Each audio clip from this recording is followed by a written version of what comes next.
Hello and welcome back to Barossa Valley Crafts.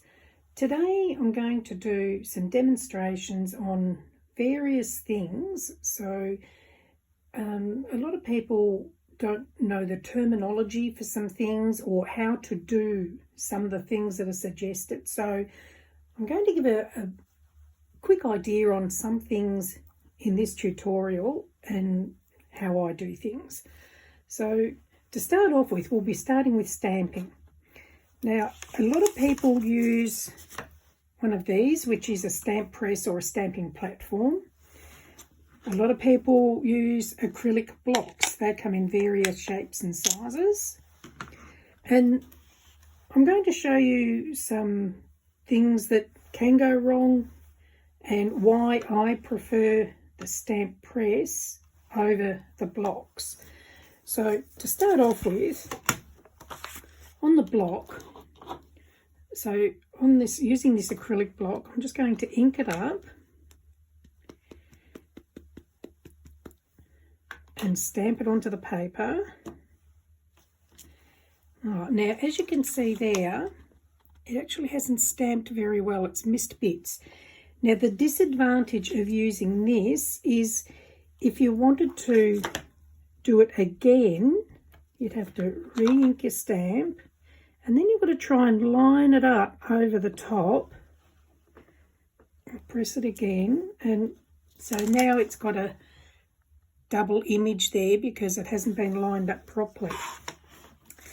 Now, if we do the same thing on the stamp press, I'll just put the magnets on there. So we work out where on your card you would like to have your stamped image and place it there. Then pick it up with that, and then we ink it up.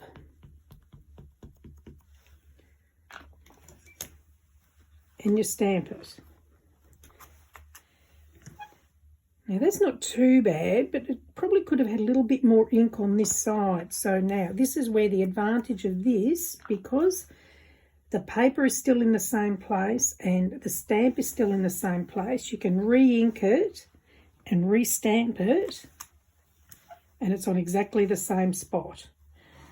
So that's just one use, or one reason mainly why I use the stamp press. I used to be very scared on stamping because I could never get it to work. Now I use this. But what I'm also going to show you is some people, you hear them talking about stamping off or a second generation stamp. So that's what I'm going to show you now. So I'm going to put it back onto the block for this. So when someone talks about stamping off, it's where the ink is placed onto the stamp and you stamp it off onto a scrap piece of paper before you stamp it again. When you stamp it again, this is called a second generation stamp. So if you're doing a scene and you want something to look more like it's in the background, that's where you would do a second generation stamp. So it looks like it's behind the other one. So that's stamping off. So we've stamped it off, and then we've done a second generation. So there's some little things about stamping. There's a lot more to learn, but baby steps, bit at a time. We don't want to go information overload. Okay, so the next thing we're going to do is score lines. Now, many people have one of these, which is a scoreboard, but this is also a cutting board as well. But at the moment, we're just going to worry about the scoring side of things.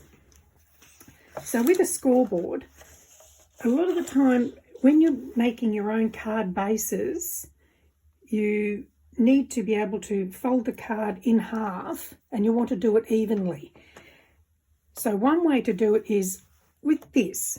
So if that's a 7-inch and we want it at 3.5 inches to get halfway, using this little stylus, or you can use a bone folder. So we would then score it at the halfway mark, and that will then allow you to fold a card where you want it folded. So it makes a great way to get nice even cards. Now if you don't have one of these, we can then use a ruler and the stylus. So same thing again, we'll do that this way. So let's see, how big is this card? This one is 6 inches. So if we want to score it at 3 inches, so you would mark it there and there. Then put your ruler on those little marks. So there and there. And then score it using the ruler and your stylus. So same thing, just a different way. And again, it will then fold on your score line. So that's where score lines are great, if you need to fold things. Sometimes you don't need to use them as a fold. Sometimes you want to do a score line simply as a marker, so not necessarily to fold. So that's score lines. So now we'll go to, just put these aside. Applying a card. So a lot of the time you've got your base card and you want to put a matte card on there. Many times, I do it myself quite regularly, is I don't get this centered properly the first time. So the best way I have now worked it out is putting your double-sided tape on the back. If you're using a glue that's got wriggle movement, that's okay. You can sort of put your card on and wriggle it into place. But when you're using tape, just peel back a little corner of it, and then keeping that side away from the base card, line your card up, and once you've got it into place where you want it, push that bit down, peel that bit of paper away, and then you can peel the backing paper off the rest of your double-sided tape.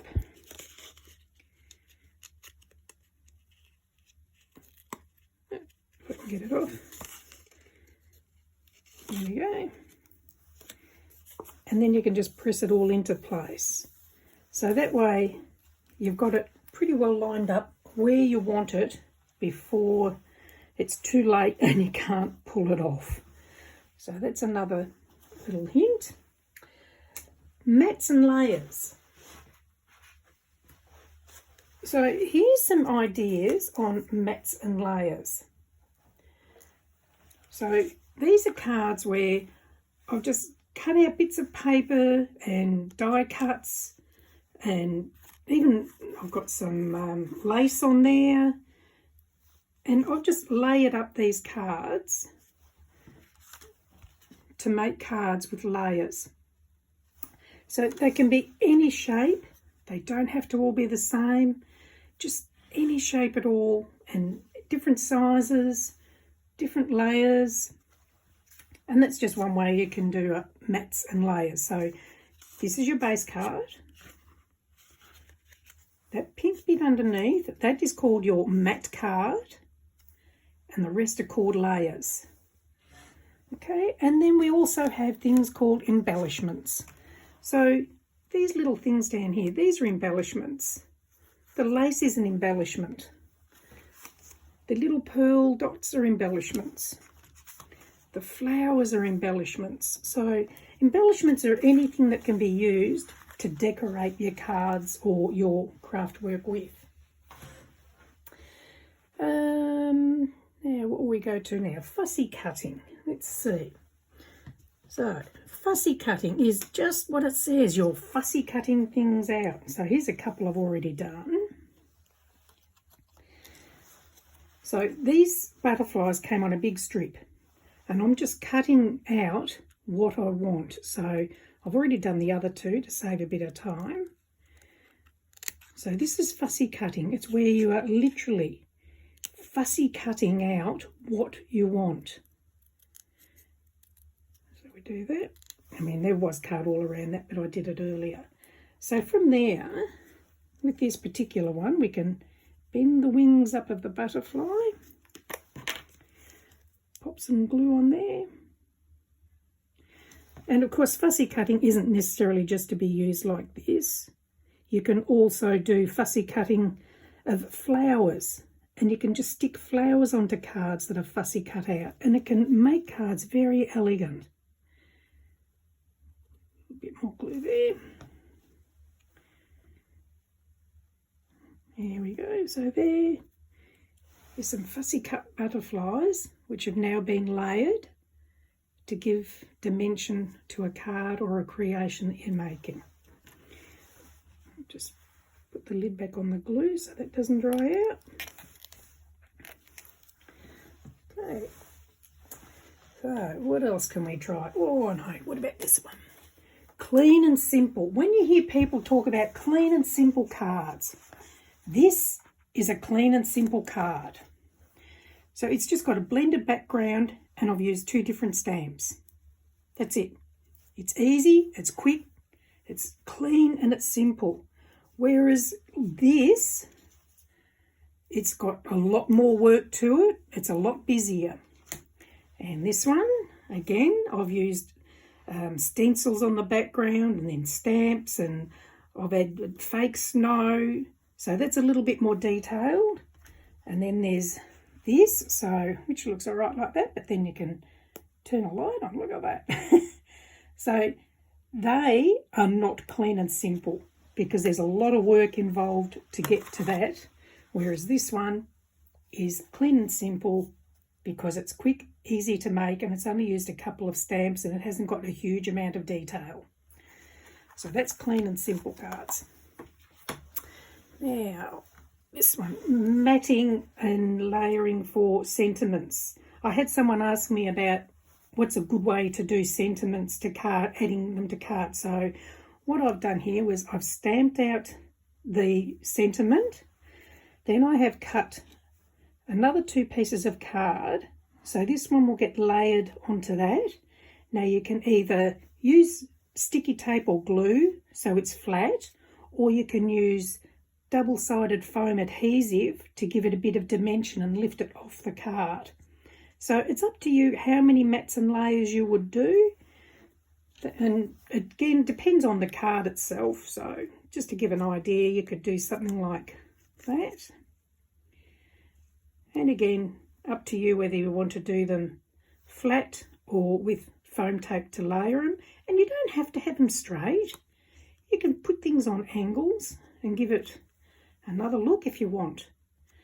So that's just one way you can do some sentiments. Okay, what do we got next? Let's try this one. So when you see DSP, that stands for designer papers. So designer papers is basically cardstock that you buy that's already printed with designs on it. So many brands. Look, I could show you these for hours, but this is just to give you an idea on what designer papers are. And you could use them for backgrounds, which this one would be great for backgrounds. This one would be great for fussy cutting out. And you could say fussy cut out this flower and then fussy cut that bit out and sit that on top of that as a layer. So that's what DSP is, designer papers. Bling. We all talk about adding a bit of bling. This is a little bit of my bling drawer. So bling is just what it says, just all shiny bits and pieces that you can add to cards for embellishments. So bling, that's an easy one. Okay, now next up we're going to do some stenciling. Just grab my board, put that aside. So with this one, I'm going to be using my glass mat, only because if anything goes on this, it's easy to wipe off. All the inks and stuff are easy to wipe off. So we're going to be using This is like a masking tape, but it's a very low tack tape, so you can use it to tape things to your cards without it ruining the card when you peel it back.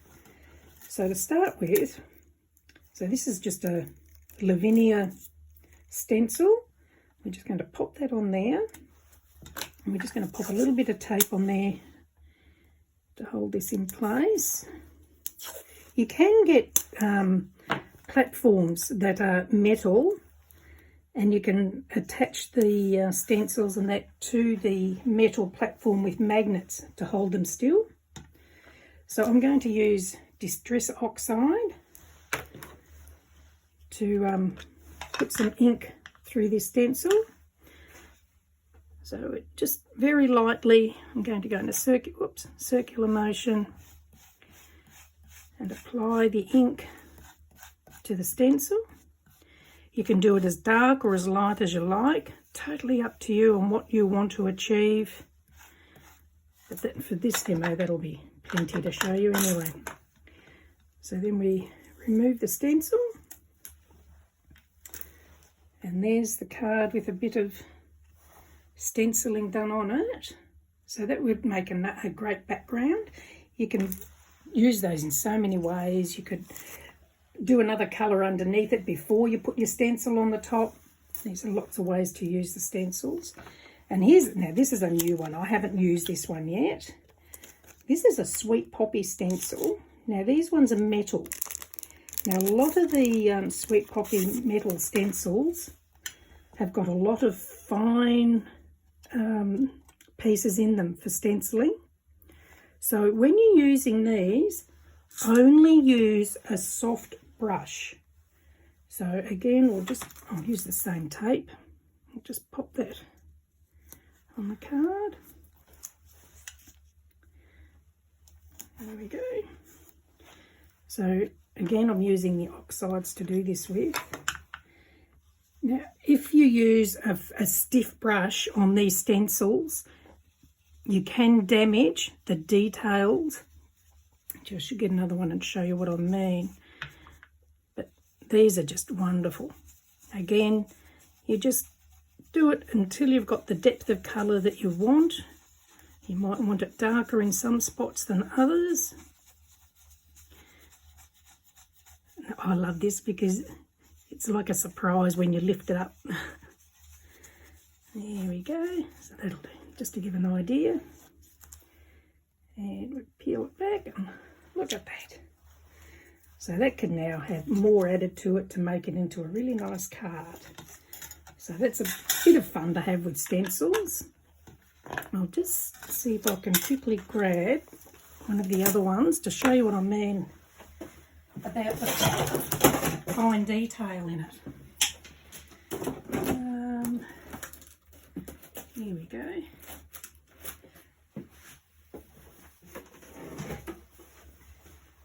So this is another one of the Sweet Poppy ones, but you can see here how it's got all this detail. So that's why you only want to use soft brushes, otherwise you can bend all those metal bits. So I've just knocked over my light then, so never mind, hopefully we'll be okay without it. Now the next one we're going to do is called smushing. So this is where we're going to use Distress Oxides, and we're going to smush a bit onto our mat, add some water, and then using cardstock we're going to smush that onto our card. There we go. So now if I was to dry that off, I could then use another colour on top. So let me see if we can do this quickly. I'll just dry it off. So, sorry about the loud noise.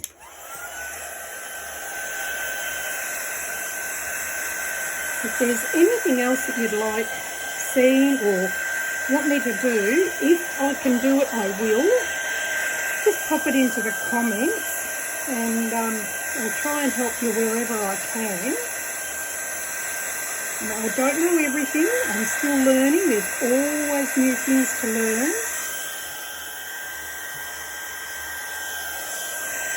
Oh, look, it's not real dry, but it'll do just for this. So now I'm going to get another colour and we'll smush that onto the plate. Spritz it with water. So the more water you add, the lighter the colour will be. And then again, just do the same thing, just smushing it around.